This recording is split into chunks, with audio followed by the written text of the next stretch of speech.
কিভাবে আমি একজন ভালো মুসলিম হতে পারি। আমি এখানে 3টা এরিয়া হাইলাইট করব। এখানে যারা লিখছেন শুধু 3টা ক্ষেত্র।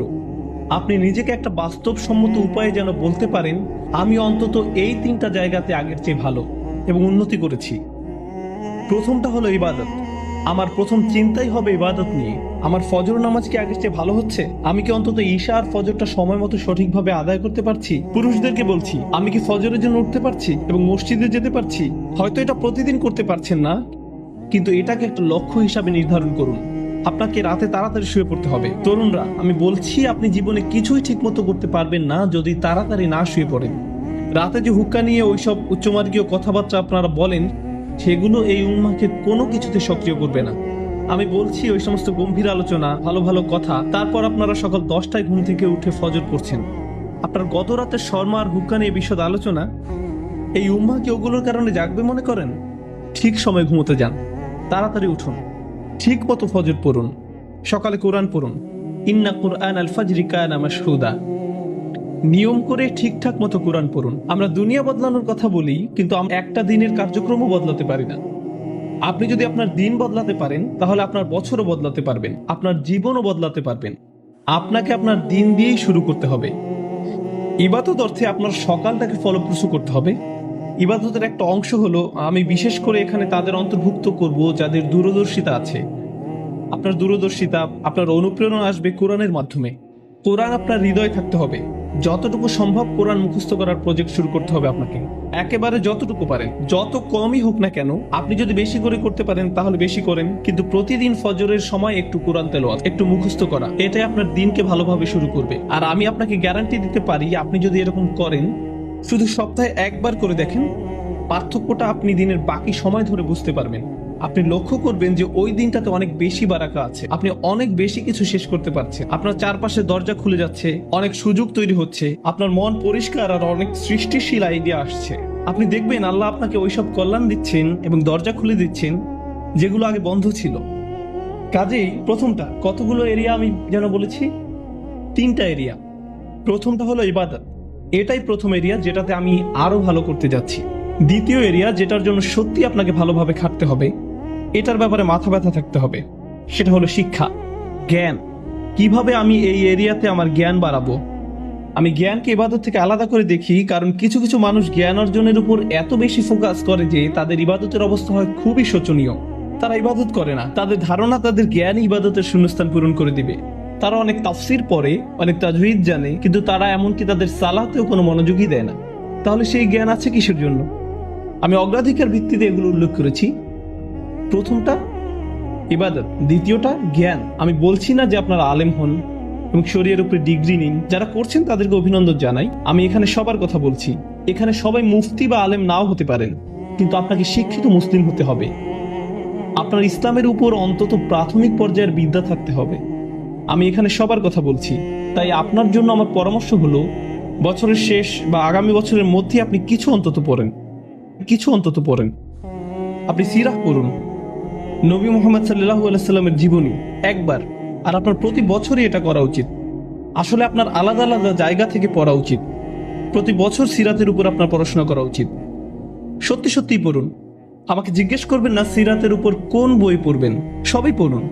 এক একবার এক একটা পড়ুন। একটা নিয়ে পড়া শুরু করুন 1 বছর, তারপর আরেকটা সিরাত নিন পরের বছর, আবার আরেকটা সিরাত নিন পরের বছর, আবার আরেকটা। কারণ এটা হলো ওই মানুষটার জীবনী যা আমাদের জীবনের দর্শন, আমাদের অনুপ্রেরণা। আর আপনার প্রতি বছরই এটা করা উচিত।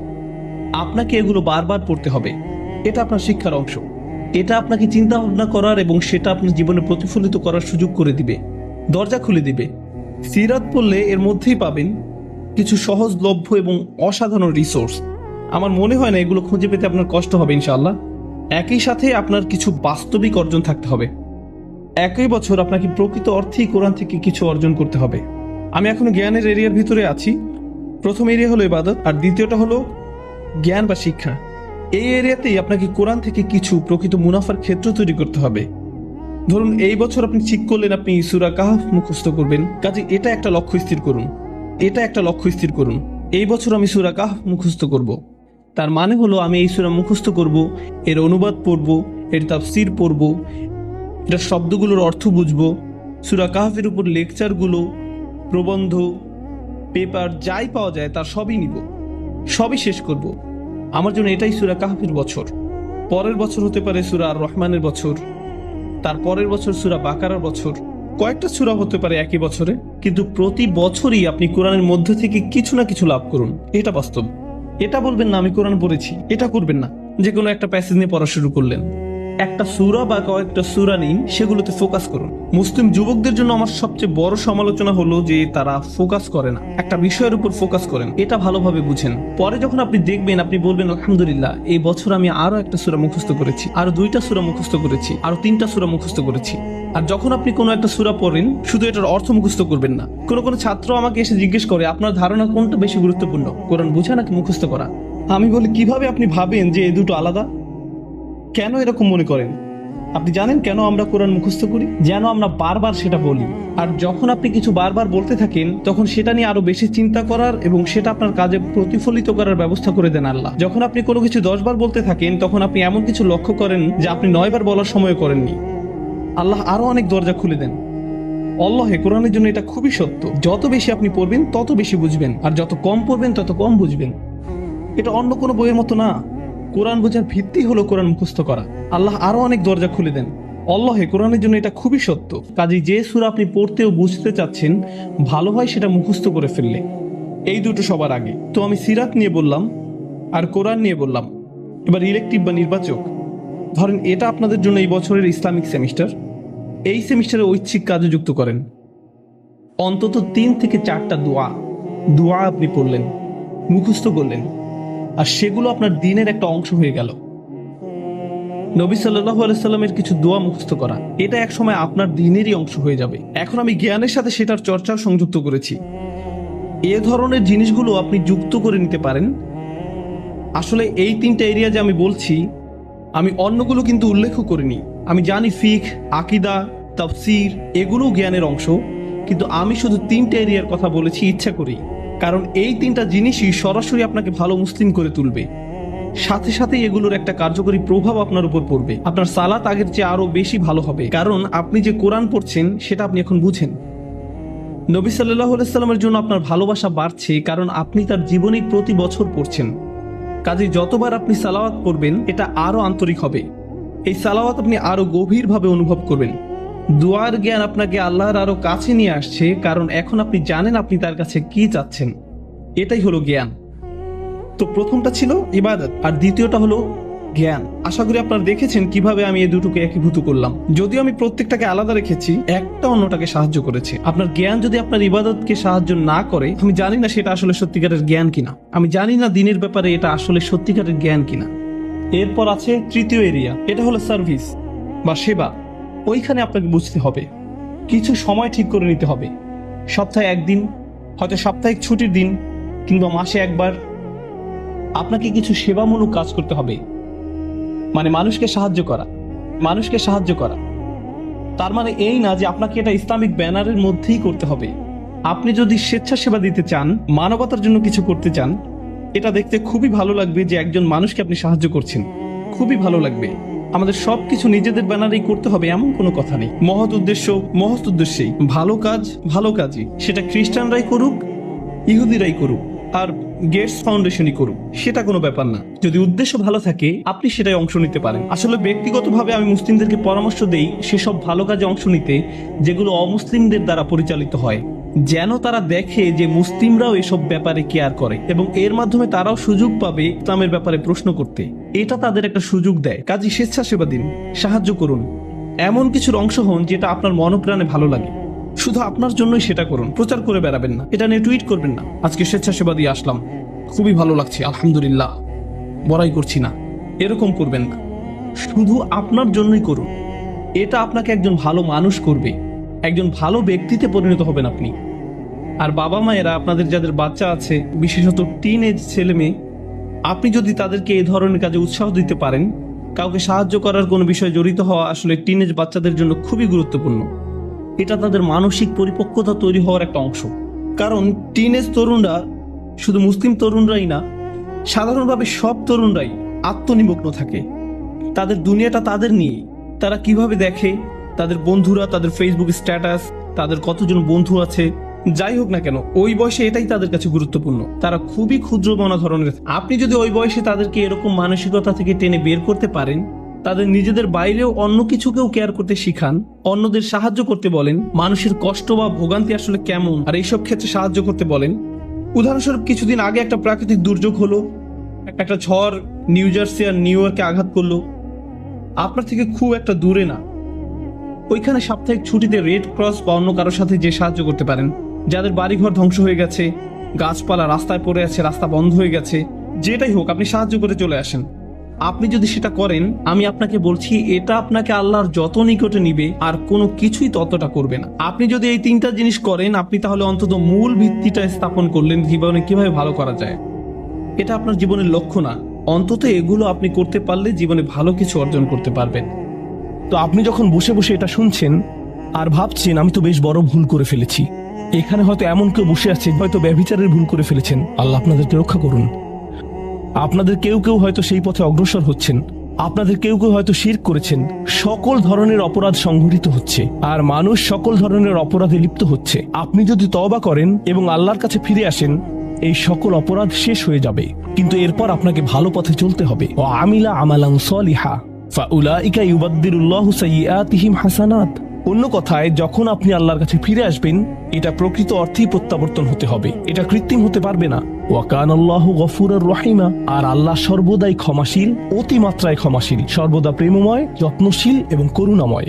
আমার সময় ফুরিয়ে যাচ্ছে, কিন্তু আপনাদের সাথে আরো কয়েকটা বিষয় শেয়ার করতে চাই। আসুন এই তালিকাটা প্রথমে শেষ করি, এটা শেষের দিকে।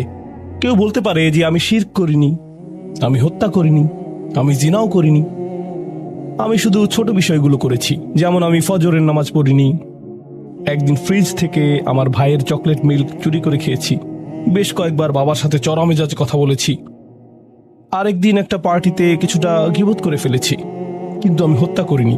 এই তওবা তো আসলেই খারাপ অপরাধীদের জন্য। তাহলে আমার কি হবে? সাধারণ পাপীদের কি হবে? বাকি আমরা যারা রয়েছি, কারণ তারা হলো উঁচু স্তরের পাপী, তাই না? তো পরবর্তী আয়াত বলছে, তোমরা বাকি যারা রয়েছ, ওয়ামান তাবা, যেই তাওবা করেছে, যে কোনো ধরনের তাওবা, আমিলা সালিহান, সৎ কাজ করেছে, ফাইন্নাহু ইয়াতুবু ইলাল্লাহি মাতাবা, তো যখন সে আল্লাহর কাছে ফিরে আসে আন্তরিকভাবে, অনুতপ্ত হয়ে, আল্লাহ সেটাও স্বীকার করেন। না না না, কারণ আমার পাহাড় সম পাপ প্রয়োজন, এটাকে পাহাড় সম পুণ্যে রূপান্তরিত করার জন্য, এটাকে পাহাড় সম পুণ্যে রূপান্তরিত করার জন্য এমন প্রয়োজন নেই। যেই পাপে লিপ্ত থাকেন না কেন, শুধু তওবা করুন। ফাইন্নাহু ইয়াতুবু ইলাল্লাহি মাতাবা ওয়াল্লাযীনা লা ইয়াশহাদুনা যুর, এমন মানুষ যারা অন্যায়ের সাক্ষ্য হয় না। এর অর্থ হলো তারা সহ্য করে না যখন কোনো অন্যায় সংঘটিত হয়। এই মানুষগুলো আল্লাহর কাছে মর্যাদা সম্পন্ন, কারণ তাদের পরিসরে কেউ যখন মানসিকভাবে নির্যাতনের শিকার হয়, কেউ যখন অর্থনৈতিকভাবে নির্যাতনের শিকার হয়, তাদের পরিবারে ধরুন দুই ভাই মিলে কোনো ব্যবসা করে আর তাদের একজন সকল অর্থ আত্মসাৎ করে অন্যজনকে বঞ্চিত করে, যার ফলে আদালতে গিয়ে এখন একে অপরের বিরুদ্ধে অবতীর্ণ। সেখানে আপনার হয়তো কোনো এক পক্ষের সাথে সম্পর্ক রয়েছে, আপনি নিশ্চুপ দাঁড়িয়ে থেকে অন্যায় হতে দিবেন না। আপনি এটা হতে দিবেন না। যদি এটা আপনার নিজের বাবার বিরুদ্ধেও যায়, যদি এটা আপনার স্বামী স্ত্রী বা সন্তানদের বিরুদ্ধেও যায়, আপনি অলসভাবে দাঁড়িয়ে থেকে অন্যায়কে সহ্য করবেন না, আপনি প্রতিবাদ করবেন। কমপক্ষে এর নীরব অংশীদার হবেন না, আপনি সে স্থান ত্যাগ করবেন। এর সাথে আমার কোনো সম্পর্ক নেই, আমি এর অংশ হতে চাই না। লা ইয়াশহাদুনা যুর, এর আরেকটা অর্থ হলো তারা মিথ্যা সাক্ষ্য প্রদান করে না। কখনো আপনার উপর চাপ থাকে এমন মানুষের পক্ষ অবলম্বন করার জন্য যারা অন্যায়কারী। আপনি জানেন যে তারা অন্যায়কারী, কিন্তু তারা বলে পরিবার আগে ভাই, অথবা বন্ধুত্ব সবার আগে। আর আপনি যদি এটা করেন, যদি আপনার আনুগত্য ভুল স্থানে প্রদান করেন, এটা জেনে শুনে যে আপনি ভুল, তাহলে এটা লা ইয়াশহাদুনা যুর এর লঙ্ঘন। আয়াতটির দ্বিতীয় অংশ, ওয়া ইযা মাররু বিল্লাগwi মাররু কিরামা, এটা অসাধারণ। এই আয়াতে আল্লাহর কাছে আপনাকে অসাধারণ বানিয়েছে কোনটি? আপনি একটা আসরে রয়েছেন, বন্ধুরা সবাই ঘুরে বেড়াচ্ছে, অথবা আপনি হয়তো কোনো হোয়াটসঅ্যাপ গ্রুপে আছেন। আজকাল যোগাযোগের বিভিন্ন মাধ্যম রয়েছে, আর এই সকল যোগাযোগের মাঝে মানুষ যুক্তিহীন কথা বলে থাকে, মানুষ একে অপরের বিরুদ্ধে গীবত করে, তারা একে অপরের প্রতি বিদ্রূপ করে, তারা একে অপরের সময় নষ্ট করে। আর আপনি এর সাথে কোনো সম্পর্ক রাখতে চান না, তো আপনি কি করবেন? আপনি আসরটি ত্যাগ করবেন। কিন্তু আপনি প্রথমে একটা লেকচার দিবেন না যে এগুলো সবই অর্থহীন, তোমরা নিজেদের সময় নষ্ট করছো। আস্তাগফিরুল্লাহ, আমি তোমাদেরকে আল্লাহর দিকে ডাকছি এবং তওবা করতে আহ্বান জানাচ্ছি। তোমরা এই ভিডিওটি দেখো, আমি এই আসর ত্যাগ করছি না। অথবা আপনি কোনো পার্টিতে রয়েছেন আর বললেন, আস্তাগফিরুল্লাহ, তোমরা সবাই গীবত করছো, আমি এখান থেকে চলে যাচ্ছি। ওয়া ইযা মাররু বিল্লাগওয়ি মাররু কিরামা। যখন তারা এই ধরনের আসরের পাশ দিয়ে যায়, যখন তারা এই ধরনের পরিস্থিতির সম্মুখীন হয়, তারা সেখান থেকে বেরিয়ে আসে সম্মানজনক উপায়ে, মাররু কিরামা। অন্য কথায়, তারা তাদের নিজস্ব মর্যাদা রক্ষা করে। তারা এমন অবস্থায় পড়ে না যা অন্যদেরকে এবং তাদের নিজেদেরকে অপমানিত করে। আর এই প্রক্রিয়ায় তারা অন্য কাউকে খারাপ বোধও করায় না। তারা সম্মানজনক অজুহাত তৈরি করে এবং নিজেদেরকে সেই পরিস্থিতি থেকে বের করে আনে। ওয়া ইযা মাররু বিল্লাগওয়ি মাররু কিরামা। আর সবশেষে, ওয়াল্লাযীনা ইযা যুক্কিরু বিআয়াতি রাব্বিহিম লাম ইয়াখিরু আলাইহা। আসলে এখনো শেষ হয়নি, আপনাদের ভালো বোধ করার জন্য বললাম। ওয়াল্লাযীনা ইযা যুক্কিরু বিআয়াতি রাব্বিহিম লাম ইয়াখিরু আলাইহা সুম্মান ওয়া উময়ানান। এটা জুমায় অংশগ্রহণকারীদের জন্য। যখন তাদেরকে স্মরণ করিয়ে দেয়া হয়, তারা অন্ধ এবং বধিরের মতো পড়ে থাকে না। অন্য কথায়, তারা সেগুলো উপেক্ষা করে না, তারা সেগুলোকে হালকাভাবে গ্রহণ করে না। তারা কিছু শোনার পর বলে না যে হ্যাঁ, এটা আমার সম্পর্কেই বলেছে, এটা ঠিকই আমার বিবেককে আঘাত করেছে, কিন্তু আমি ভুলে যাব যে এটা আমি শুনেছি। আমি ভান করব যে এটা আমার সম্পর্কে না এবং এটা নিয়ে চিন্তা করব না। তারা ইচ্ছাকৃত বধির না, আর তারা ইচ্ছাকৃতভাবে অন্ধও না। সেই স্মরণিকার প্রতি যা তাদেরকে প্রদান করা হয়েছে, এটা ছিল আপনার সম্পর্কে, এটা ছিল আপনার কার্যকলাপ সম্পর্কে, আপনার উদ্দেশ্য সম্পর্কে। আর এখন আপনি এটা আর নিতে পারছেন না, কারণ আপনি পরিবর্তিত হতে চান না। বাল ইউরিদুল ইনসানু লিয়াফজুরা আমামাহ। মানব জাতি শুধু তার সামনে যা রয়েছে তাতে নিমজ্জিত হয়ে যেতে চায়। প্রলোভনগুলো এতটাই মজবুত। আর কোরআন উলিন নুহা সম্পর্কে বলছে, তারা এমন মানুষ যারা নিজেদেরকে সংযত করতে পারে। আপনাকে স্মরণ করিয়ে দেয়া হচ্ছে নিজেকে সংযত করার জন্য, আর আপনি বলছেন, আমি সংযত হতে চাই না, আমি এই অবস্থাতেই ভালো আছি। আমি ইতিমধ্যেই কাজটি করার দিন, তারিখ এবং স্থান নির্ধারণ করে ফেলেছি এবং টিকিটও করে ফেলেছি। এরপর এই খুতবাটি আমার মুড নষ্ট করে দিল। তো আমি এখন একটা বার্গার খাবো এবং খুতবায় যা শুনেছি তা নিয়ে চিন্তা করব না। তারপর সেখানে যাব যেখানে আমি যেতে চেয়েছিলাম। খুতবাটা বেশ দেরিতে শোনা হয়েছে। সেই মানুষেরা এমনটা করে না। যখন কোনো স্মরণিকা শ্রবণ করে, নিজেদের উপর এর প্রভাব পড়তে দেয়। তারা এটাকে পরিবর্তন ঘটানোর সুযোগ দেয়। এটাই তাদেরকে আল্লাহর কাছে বিশেষ মানুষে পরিণত করে। প্রসঙ্গক্রমে, কখনো কখনো আপনার ভিতরে ঘটে যাওয়া সেই পরিবর্তন অন্য কেউ দেখে না, অন্য কেউ জানে না সেই পাপ সম্পর্কে যার দিকে আপনি অগ্রসর হচ্ছিলেন। সেটা শুধুই আপনি এবং আল্লাহর মাঝে সীমাবদ্ধ। আর আল্লাহ আপনাকে তার ইবাদ হিসেবে গণ্য করেন, কারণ আপনি সেই পরিবর্তন ঘটিয়েছেন। তো এখন যেহেতু আমরা সমাপ্তির দিকে যাচ্ছি, এটাই এখানে বর্ণিত শেষ গুণ। এই মানুষেরা শুধুমাত্র নিজেদের নিয়ে উদ্বিগ্ন না, বরং তারা তাদের পরিবার নিয়ে উদ্বিগ্ন। ওয়াল্লাযীনা ইয়াকুলুনা রব্বানা হাব লানা মিন আজওয়াজিনা ওয়া যুররিয়াতিনা কুররাতা আয়ুনিন। হে প্রভু, আমাদের স্ত্রী এবং আমাদের সন্তানদের দ্বারা আমাদেরকে চক্ষু শীতলতা দান করুন, যার অর্থ দুইটি জিনিস। আমি জটিলতা পরিহার করে আপনাদেরকে সরলভাবে কুররাতা আয়ুনিন এর অর্থ বুঝিয়ে বলছি। প্রথম অর্থ হলো, ইয়া আল্লাহ, অন্য সকল কিছু আমাকে পীড়িত করে, অন্য সকল কিছু আমাকে অসুবিধায় ফেলে, কিন্তু যখন আমি আমার স্ত্রীর কাছে আসি এবং আমার সন্তানদের কাছে আসি, ইয়া আল্লাহ, এই স্থানটিকে আমার জন্য প্রশান্তিদায়ক করে দিন। আমার সকল অসুবিধা দূর হয়ে যায় যখন আমি আমার স্ত্রীর দিকে তাকাই। আমার সকল অসুবিধা দূর হয়ে যায় যখন আমি আমার সন্তানদের সাথে থাকি। ইয়া আল্লাহ, আমার স্ত্রী এবং আমার সন্তানদের মাঝে এটা প্রদান করুন, অথবা আমার স্বামী এবং আমার সন্তানদের মাঝে এটা প্রদান করুন। কুররা শব্দটির দ্বিতীয় অর্থটি এসেছে করার থেকে। করার অর্থ যখন আপনার চোখ কোথাও আটকে যায়। ইয়া আল্লাহ, আমার স্ত্রীর প্রতি আমার ভালোবাসা এতটাই সৃষ্টি করে দিন যাতে আমি তার উপর থেকে চোখ ফিরাতে না পারি। ইয়া আল্লাহ, আমার সন্তানদের নিয়ে আমাকে এতটাই আনন্দিত করে দিন এবং এতটাই ভালোবাসাপূর্ণ করে দিন যাতে আমি তাদেরকে অন্যদের সাথে তুলনা না করি। আমার যা রয়েছে তা নিয়ে আমি সুখী। তারা খারাপ বোধ করুক, এটা আমি চাই না। আমি তাদের অর্জনের স্বীকৃতি প্রদান করি। আমাকে সেই সামর্থ্য দান করুন যাতে স্ত্রী এবং সন্তানদের মাঝে কুররাতু আয়ুন খুঁজে পাই। আমাকে একটি মজবুত পরিবার দান করুন এবং আমাকে আমার পরিবারের প্রতি সন্তুষ্ট করে দিন। আপনাদের অনেকের জন্য একমাত্র দুশ্চিন্তার বিষয় হলো স্ত্রী এবং সন্তান। এই দোয়া অনুযায়ী দুশ্চিন্তার একমাত্র উপশমকারী হওয়া উচিত স্ত্রী এবং সন্তান। আর আপনি নিজে চেষ্টা না করে শুধু আল্লাহর কাছে কিছু চাইতে পারেন না, কারণ আল্লাহ বিশেষ কোনো বৃষ্টি আপনার পরিবারের উপর বর্ষণ করবেন না যার ফলে আকস্মিকভাবে আপনি আপনার স্ত্রীকে ভালোবাসতে শুরু করবেন। এর জন্য চেষ্টা করতে হবে।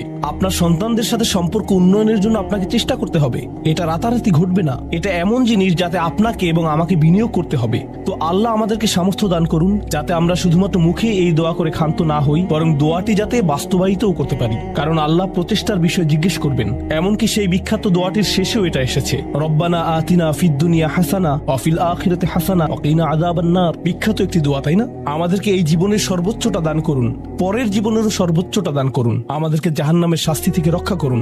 এরপরে আল্লাহ কি বলছেন? উলাইকা লাহুম নাসিবুম মিম্মা কাসাবু। তারা ততটুকু অংশই পাবে যা তারা অর্জন করেছে। আপনি শুধু দোয়া করবেন আর তা কাজ করবে তেমনটা না, আপনাকে অর্জন করতে হবে, আপনার চেষ্টাকে কাজে লাগাতে হবে। তো আপনি যখন আপনার পরিবার নিয়ে উদ্বিগ্ন থাকবেন তখনই আপনি পরিবারে প্রশান্তি প্রদানের জন্য আল্লাহর কাছে চাইবেন। আর প্রসঙ্গক্রমে এটা দিয়ে কি বোঝায়? যে সকল স্বামীরা যারা লন্ডন শহরে রাত 2টা-3টা পর্যন্ত সীসা বারে সময় কাটান কিন্তু বাড়িতে তাদের স্ত্রীদের কাছে যান না, কারণ তারা তাদের স্ত্রীদের মাঝে কোনো প্রশান্তি খুঁজে পান না, আর তাদের স্ত্রীরা তারাও তাদের স্বামীদের মাঝে কোনো প্রশান্তি খুঁজে পান না। যখন তারা বলবেন না ভাই আমাকে বাড়ি যেতে হবে, তখন তারা আল্লাহর কাছে বিশেষ মর্যাদা সম্পন্ন হয়ে উঠবেন।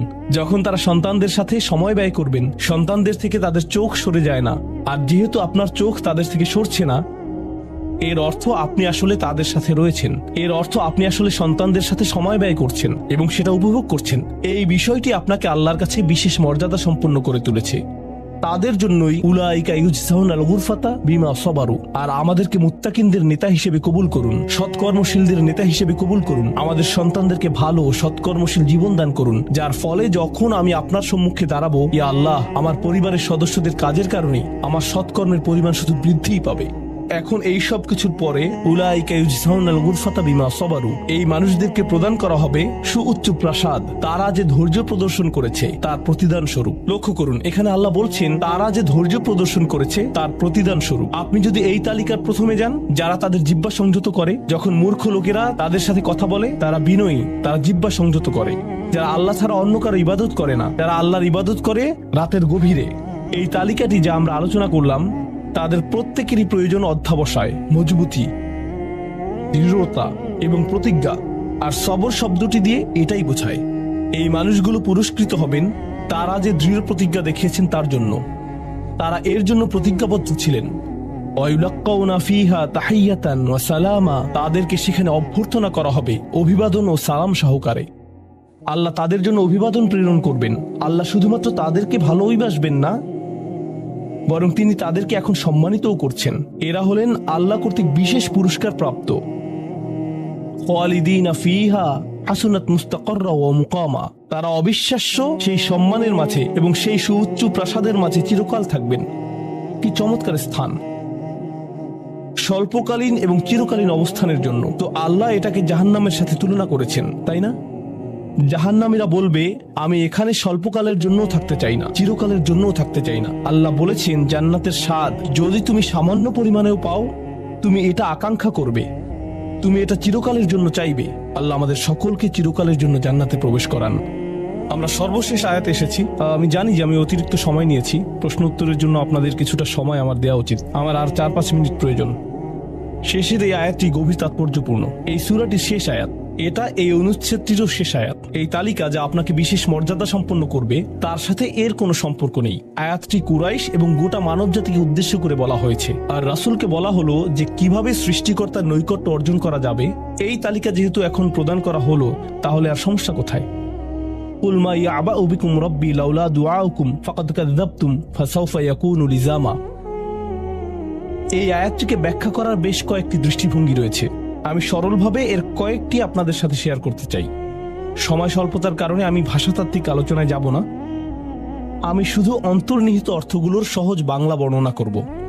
আল্লাহ একদিকে বলছেন আল্লাহর সম্মুখে তোমাদের কি গুরুত্ব আছে, আল্লাহর সামনে তোমাদের কি মূল্য আছে, তোমরা কি মনে করো, তোমরা যখন আল্লাহর সামনে উপস্থিত হবে কি মূল্য তোমাদের থাকবে। মানব জাতি হিসেবে তোমাদের একটা মর্যাদা দেয়া হয়েছে যা অন্য কাউকে দেয়া হয়নি। দুআউকুম, তোমরা নিজেদের ইচ্ছায় আল্লাহকে ডাকতে পারো। আল্লাহকে ডাকতে হলে তোমাদের নিজস্ব ইচ্ছা শক্তিকে প্রয়োগ করতে হয়। পাহাড়, গাছ, পাখি, তাদের কোনো নিজস্ব ইচ্ছা নেই, তারা আল্লাহকে ডাকতে বাধ্য। ওয়া ইম মিন শাইইন ইল্লা ইউসাব্বিহু বিহামদিহি ওয়ালাকিন লা তাফকাহুনা তাসবিহাহুম। তোমরা আল্লাহর কাছে মূল্যবান যদি একটি জিনিস না থাকে, আর তা হলো তোমাদেরকে বাছাই করা হয়েছে তাকে ডাকার জন্য, কিন্তু তোমরা সেই দায়িত্বকে পরিত্যাগ করেছো। ফাকাদ কাযযাবতুম, আল্লাহকে ডাকার এই আমন্ত্রণকে তোমরা মিথ্যা সাব্যস্ত করেছো। ফাসাউফা ইয়াকুনু লিজামা, এই শাস্তি তোমাদেরকে পরিত্যাগ করবে না। এটা হবে এমন জিনিস যা থেকে তোমরা মুক্ত হতে পারবে না। এটা প্রথম অর্থ। আয়াতটির আরেকটি অর্থ হলো আল্লাহ কাফেরদের এবং যারা সকল ধরনের পাপ কাজ করে তাদেরকে বলছেন, আমার কাছে তোমাদের কোনো মূল্য নেই। আর তোমাদের এখনো টিকে থাকার একমাত্র কারণ হলো তোমাদের মধ্যে কিছু মানুষ রয়েছে যারা এখনো আমাকে ডাকে। পৃথিবীর বুকে এখনো কিছু ইমানদার রয়েছে যারা এখনো আল্লাহর উদ্দেশ্যে ক্ষমা প্রার্থনা করে, আর তারাই একমাত্র কারণ যে জন্য তোমরা এখনো বেঁচে আছো। আয়াতের তৃতীয় অর্থটি কাফেরদের উদ্দেশ্যে এবং এমন মুসলিমদের উদ্দেশ্যে যারা আল্লাহ থেকে অনেক দূরে রয়েছে, তাদের জন্য এটা প্রযোজ্য। আল্লাহ বলেছেন, তোমাদের কি মূল্য রয়েছে আমার কাছে? তোমরা নামাজ পড়ো না, তোমরা আনুগত্য করো না, তোমরা হালাল উপার্জন করো না, তোমরা সকল আদেশ লঙ্ঘন করো, কিন্তু কোনো কারণে মরিয়া হয়ে যদি তুমি আমাকে ডাকো, তারপরও আমি তোমাকে যথাযোগ্য মূল্যায়ন করব। এখনো তোমাকে সুযোগ দিয়ে যাচ্ছি, লাউলা দুআউকুম, কিন্তু মোটের উপর তুমি এখনো এই সকল কিছুকে মূল্যহীন বিবেচনা করছো। তুমি স্বীকার করছো না যে আমি তোমাকে যা কিছু দিয়েছি এবং যা কিছু করতে বলেছি তা আসলে তোমার কাছে অর্থবহ। তুমি এই সকল কিছুকে মূল্যহীন এবং মিথ্যা বিবেচনা করছো। তোমার এই স্বভাব পরিবর্তন করো, কারণ শীঘ্রই এটা স্থায়ীভাবে লেগে থাকা শাস্তিতে পরিণত হবে। আল্লাহ এটা বলেননি যে তোমাকে শাস্তি দেয়া হবে, বরং তিনি বলেছেন শীঘ্রই তোমাকে শাস্তি দেয়া হবে, শীঘ্রই তুমি এটা থেকে আর মুক্ত হতে পারবে না। অর্থাৎ তোমার জন্য এখনো সুযোগ রয়েছে, বদলে যাও। আয়াতটির আরেকটা অর্থ হলো, হে কুরাইশরা, যদি আল্লাহ তোমাদেরকে কোরআনের মাধ্যমে আহ্বান না করতেন তাহলে অন্য কোন জিনিস তোমাদেরকে মূল্যবান সাব্যস্ত করত? আল্লাহ তোমাদেরকে এই কিতাবটি দিয়ে সম্মানিত করেছেন, আর সর্বোপরি আল্লাহ আপনাকে এবং আমাকে এই কোরআন দিয়ে সম্মানিত করেছেন। তারপরেও তোমরা এটাকে সম্পূর্ণরূপে অগ্রাহ্য করছো। তোমরা এই কিতাবের কোনো মূল্যায়ন করছো না, আল্লাহর এই বাণীকে মূল্যায়ন করছো না। এখনো সময় আছে, নিজেকে সংশোধন করো এবং আল্লাহ তার কথা বলার জন্য যে তোমাদেরকে বেছে নিয়েছেন তার গুরুত্ব অনুধাবন করো। আয়াতটির সর্বশেষ অর্থ, আল্লাহ তোমাদেরকে শাস্তি দেওয়া পছন্দ করেন না। আয়াতাংশটির ভাষাতাত্ত্বিক একটি অর্থ হলো, তোমাদেরকে শাস্তি দেওয়ার জন্য আল্লাহ আগ্রহী নন। তার কোনো উদ্দেশ্য এবং আকাঙ্ক্ষা নেই তোমাদেরকে শাস্তি দেওয়ার, কিন্তু আল্লাহ ছাড়া অন্য কাউকে ডাকার যে অপরাধ তোমরা সংঘটিত করেছো তা এতই বড় যে এর জন্য শাস্তি দিতেই হবে। অন্য কথায় আল্লাহ আপনাকে শাস্তি দিচ্ছেন যদিও তিনি চান না। মা ইয়াফআলুল্লাহু বিআযাবিকুম, তোমাদেরকে শাস্তি দিয়ে আল্লাহর কোনো প্রাপ্তি নেই। আপনাকে শাস্তি দিয়ে আল্লাহর কি পাওয়ার আছে? আল্লাহ এখানে বলছেন, আমি তোমাদেরকে শাস্তি দিতে চাই না, কিন্তু তোমাদের অপরাধগুলো অনেক বড়, আর শীঘ্রই এই শাস্তি স্থায়ী হয়ে যাবে। এই মুহূর্তে এগুলো অস্থায়ী, তোমরা এগুলো মুছে ফেলতে পারো। তাই এখনো ফিরে আসো, আল্লাহর দিকে ফিরে আসো। আমাদেরকে এই সকল সুযোগ দেবার পর শুধুমাত্র তার কাছে ফিরে আসাই না, বরং তার নৈকট্য লাভের সুযোগ দেওয়ার পর সবশেষে তিনি বলছেন, কেন তোমরা শাস্তি পেতে চাও? আমি তো তোমাদেরকে শাস্তি দিতে চাই না, তোমরা শুধু ফিরে আসো। আল্লাহ সহজ করে দিন যাতে আমরা এই বিষয়গুলোকে হৃদয়ের গভীর থেকে অনুধাবন করতে পারি, এবং তিনি আমাদেরকে তাদের অন্তর্ভুক্ত করুন যাদের প্রভাবে চারপাশের পথভ্রষ্ট মানুষদের এবং চারপাশের আল্লাহর অবাধ্য মানুষদের হৃদয়ও কোমল হয়ে যায়।